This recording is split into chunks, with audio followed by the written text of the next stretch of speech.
हम मीनू झा गोर लगै छी समस्त मिथिलावासी के एकटा कन्या के परिछन लऽ कऽ उपस्थित छी। संग दऽ रहल है श्रुति झा। कोशिश करै छी अपने लोकनि के नीक लागे। धन्यवाद। जय मिथिला, जय मैथिली। सुन गे सखिया अंगना एलै डोलिया कहार। सुन गे सखिया अंगना एलै डोलिया कहार।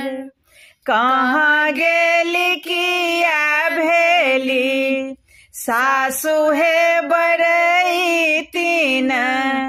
कहाँ गेली किया भेली सासु हे बरैतीन। सुन गे सखिया लाबथुरही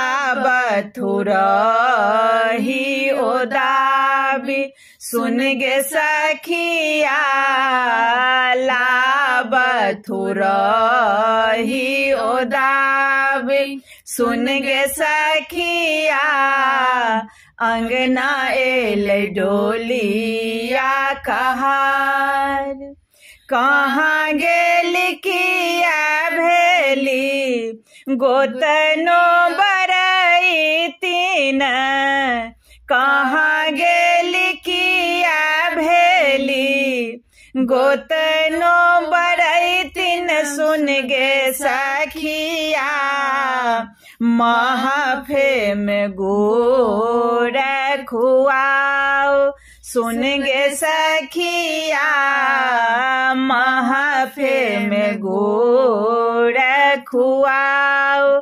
सुन गे सखिया अंगना एलै डोलिया कहार।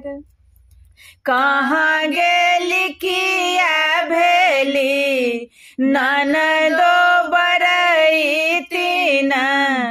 कहाँ गेली किया भेली ननदो बरैतीन। सुन गे सखिया अरे छे परे छे घर जाथो।